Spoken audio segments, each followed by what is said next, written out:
Assalamualaikum warahmatullahi wabarakatuh. Good morning all my students.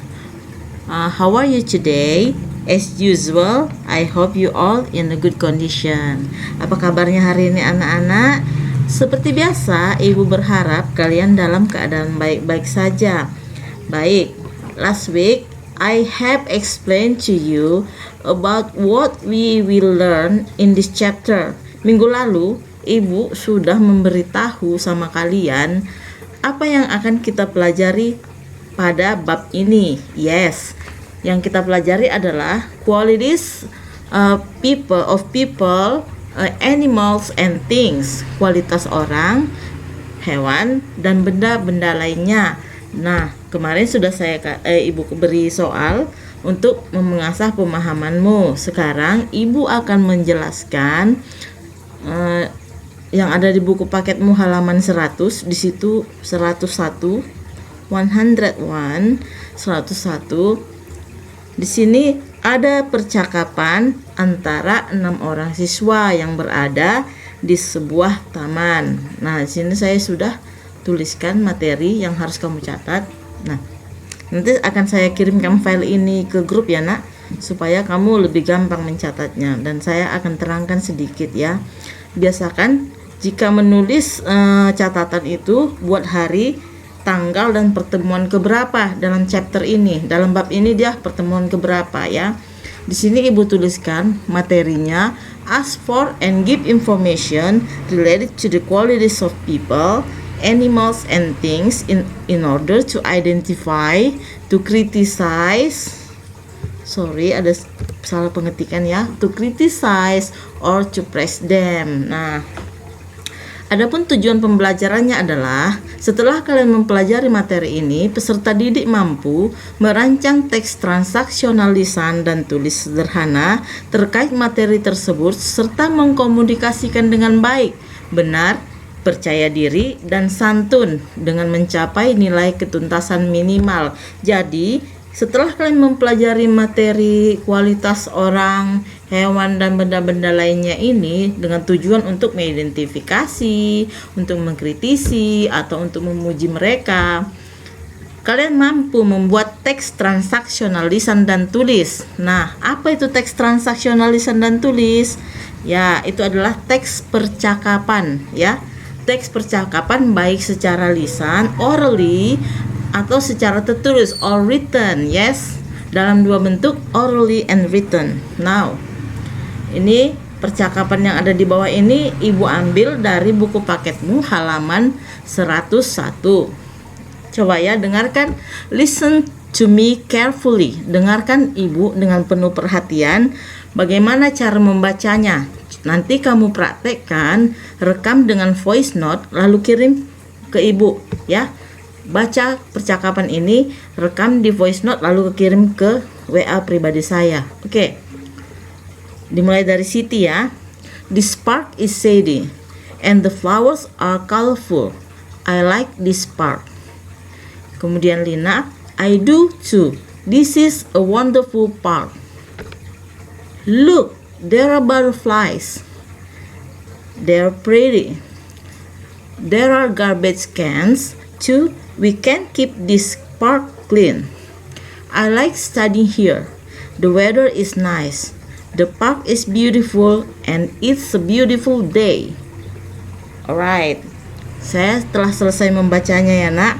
Nah, materi kita tadi kan mengenai kualitas orang, hewan, dan benda-benda lainnya. Nah, kira-kira di dalam percakapan ini, di manakah kalimat yang membicarakan kualitas? Ya, di sini udah ada Ibu garis bawahi. I have underlined the sentences. Nah, kalimat yang menyatakan qualities of people, animals, and things. Di sini ada berapa? 1, 2, 3, 4, 5, 6, dan 7. 7 kalimat yang sudah saya underline, yang sudah saya garis bawahi. Nah, yang pertama, mari kita lihat. This park is shady. Nah, di mana di sini yang menyatakan kualitas? This park is shady. This park is shady ini artinya taman ini teduh.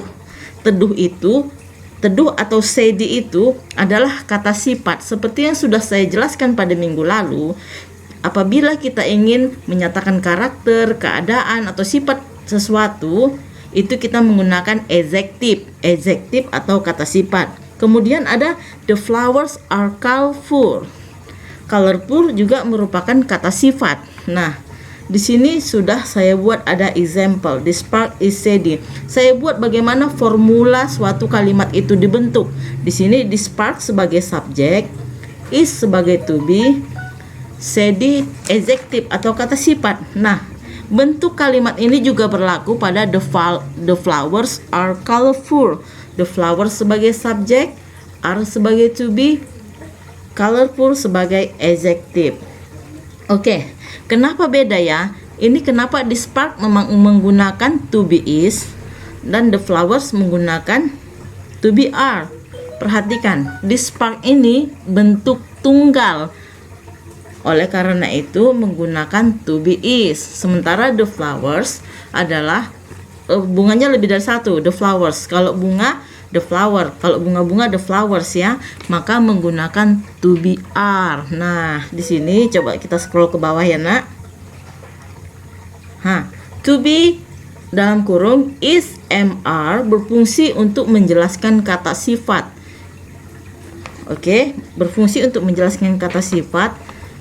Baik, anak-anak sekalian, ketika kita menunjukkan sifat seseorang, suatu benda, binatang, dan benda-benda lainnya, harus menggunakan to be dalam menjelaskannya. Jadi to be itu tergantung subjeknya.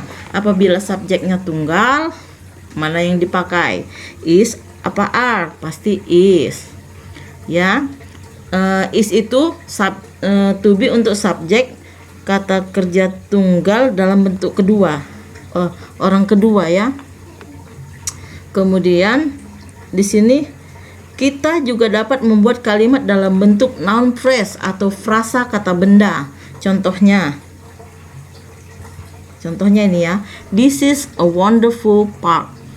Kan beda kan dengan kalimat yang di atas, this park is shady. This park yang menjadi subjek itu di depan. Sementara dalam noun phrase yang tadi menjadi subjek itu jadi kata benda di belakang. Nah, noun phrase pada kalimat di atas dibentuk dengan a plus adjective. Ini adjective plus noun. Jadi a wonderful park tetap juga menggunakan to be. This is a wonderful park. It is a beautiful day. It's a beautiful day. Right. Oke, kira-kira sampai di sini. Jika ada yang tidak dimengerti, silahkan tanyakan Ibu melalui jalur pribadi atau WA pribadi ya. Saya harap anak-anak sekalian mengerti dengan penjelasan Ibu. Dan sekarang kita coba buka halaman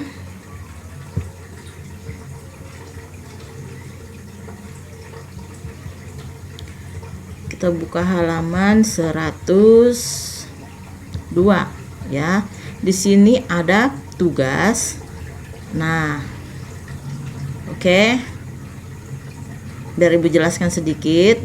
According to the students, the park, ini the park ya, salah ketik ya. Ini M-nya ganti jadi P. The park has the following good qualities. Nah, berdasarkan percakapan siswa-siswa tadi, taman tersebut memiliki kualitas yang bagus. Nah, tadi kan dibilang kita menggunakan qualities of people, animals and things in order to criticize, to praise them. Nah, ini mereka memuji taman itu teduh. Nah, kalau yang dipuji itu berarti good qualities. Di sini ada nomor 1, this park is shady. Nah, kamu cari nomor 2 sampai nomor 6-nya karena contohnya sudah dibuat ini satu ya. Yang good qualities, kualitas yang bagus ya. Kualitas yang bagus, yang baik. Nah, kemudian yang di bawah ini antara personal ya, antara di sini Siti likes the park because. Karena apa sih Siti suka tamannya. Lihat tadi percakapan si Siti, gara-gara apa? Yang pertama ada Park Sedi, yang kedua apa yang dibilang si Siti yang menyebabkan dia suka pada taman tersebut. Nah, kemudian yang ketiga mengenai si Udin, kenapa dia suka belajar di taman tersebut, karena apa? Yang pertama the weather is nice. Kemudian apa lagi yang disebutkan si Udin dalam percakapan tersebut? Oke, I think that's all for today. Saya rasa cukup dulu sekian untuk minggu ini. Ibu berharap kalian mengerjakan tugas ini yang halaman 102 dan kirimkan ke WA pribadi Ibu. And now I want to say goodbye. Thank you.